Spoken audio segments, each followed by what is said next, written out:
What is up, my dudes, and that one girl who has no idea what I'm doing right now? Neither do I. This is Bikes, Beards, and Brews. Let's kick that intro.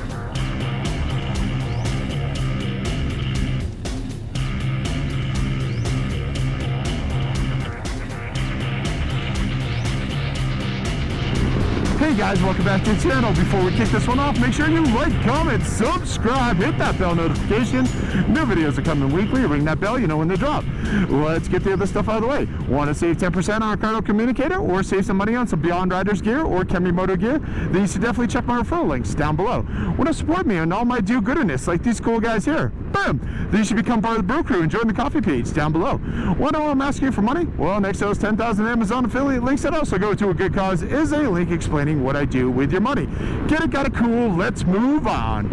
Alright guys, so different camera positions, and that's because today I am on a Pan America special test riding this.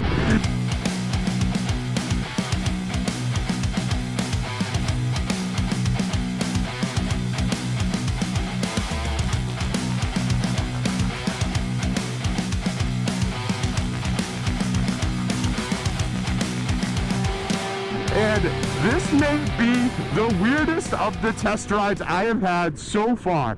If you haven't watched the previous videos, definitely check them out. They're all in the same playlist. This is nuts. So the foot pegs are almost rear set. So this is like going back to my sport bike days. This is crazy. The sitting position is kind of odd. The feel is odd. I'm sitting up higher. I don't know. This is weird. It's fun, but it's weird. And this is also the first time I've been on a RevMax engine. So this is new to me altogether. I'm, of course, completely covering my speedometer with my camera, but whatever. The more I'm riding it, the more comfortable it's getting. But yeah, this is odd. So, I don't know. Let's see if I can get settled into this a little bit more, and we'll talk about it a little bit more a little further down the road. Alright, so just like in the other videos, we have Kemimoto with us also test riding. He is currently on the Lowrider ST that I was on last video. Dave is on the Road Glide CVO ST, and Melissa's Motorcycle Adventures is also with us, and she is currently on the Street Glide CVO. And I mentioned in the previous video as well, make sure you go check out Kemimoto and you check out Melissa's Motorcycle Adventures, because they are going to be doing their own reviews on these bikes as well, and they're going to have their own thoughts and feelings about how this ride went and how these bikes went. Dave, how are you liking that Road Glide CVO ST so far? This thing's awesome. It is really comfortable. It's definitely got some serious power. This is the first time riding a bike with like a full fairing, so pretty sweet. It's got the great controls on it. For me, it's a little bit extra overwhelming since I'm not used to all the other toggle switches and buttons. Obviously, the Mistress is very pared down as a road king, but yeah, I'm really liking this so far. This thing is pretty badass. Very cool. I am definitely getting used to this Pan America a little bit more. I think the biggest thing for me is because these pedals, because the pegs are a little bit more rear set to this bike, it feels a little weirder in the turns. It's getting back to, like I said, that sport bike sort of feel and getting used to that again. When I normally go into turns, I'm so used to like kind of putting a little weight on my feet. I'm in that more sitting position, that more neutral sort of like mid position on my Road Glide. So this definitely is a different feel and a different vibe altogether. But even for the short time I've been on this, it's already feeling more comfortable. It's nice. And the RevMax engine, it purrs. It really does purr. So this is kind of a cool bike. I've looked at these bikes before, mainly because if you search around the interwebs, you can find people who have converted these into what are basically nicknamed dirt glides, which are, they strip them all down and they put a Road Glide fairing on them, Road Glide bags, all that cool stuff, and basically make it a road glide with a liquid-cooled Rev Max engine in it. And yeah, I've been curious. I've debated on doing that. So it's kind of cool to get on this bike. And out of everything that Harley does, CVO, this is probably the most affordable out of everything they have. And I was talking to Jerry earlier, and he was saying that, you know, if you were to buy a Pan America and you were to go through and just check off all the stuff that this bike has in their catalog and add it, you would be getting the CVO. You just wouldn't be getting that CVO paint job and, you know, a few other little things that I'm sure they've thrown in here. But overall, this feels nice. I dig this. This is good. It would definitely take me a while to get used to it with my feet, but yeah, let's ride a little bit more and see how it goes. Yeah, I definitely changed the bars, raised them up. I mean, this thing moves. It's nice. The seat definitely needs to be replaced on this thing. I don't like it at all. That's fair.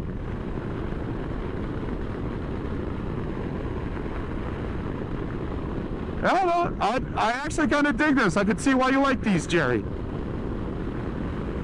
I love my Pan America. Did you notice a big difference between your Pan America and this CVO Pan America? I have not ridden that yet. Oh, whoops. Well, this is the bike you're going home with, so there you go. Cool. You know, I don't have the wind buffeting thing on this bike that Dave had.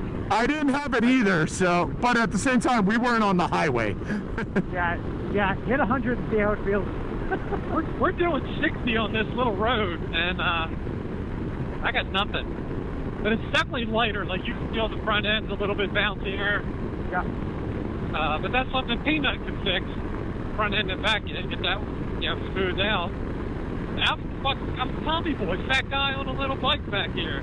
That thing is fun. I mean, that is a fun bike. Oh, this motor just is late. Like, it's just... She's screaming, "Open me up, baby. Open me the fuck up." All right, hold on, guys. Yep. All right, guys, we've been on this for a little bit. Not too long, honestly, but, you know, the things I would change, I wouldn't mind having the bars up a little bit more. I'm definitely putting a lot of weight on, like, my wrists and stuff because I'm leaning forward.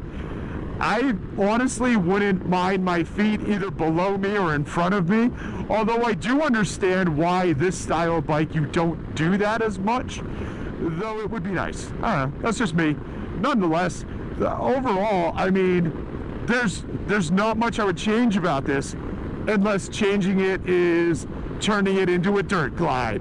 Then I would so turn this into a dirt glide and get a louder pipe, because let's be honest, it's all about making a ton of noise. Oh, I wonder if I can get speakers on this. Actually, yes, on the dirt glide, you can. Aside from that, the suspension feels great. Going into turns, at first, I was a little off on them, mainly because it's a totally different, like, animal from what I'm used to riding. But now it's feeling more comfortable. I could definitely see, like, you know, getting down into the turns a little bit more on this as, like, time went on. This is good. I dig this bike. This is cool. It's not bad on gas either. This thing's only had like a quarter tank. This thing is sucking gas. I've already had a half a tank. But I feel like the one that Jerry's on, that thing should still have plenty of gas, right? I don't know. It's got a 131 in it, so. No, but I mean, like, my fuel gauge didn't change when I got off of it. Oh, nice. I mean, I was harping on that motherfucker.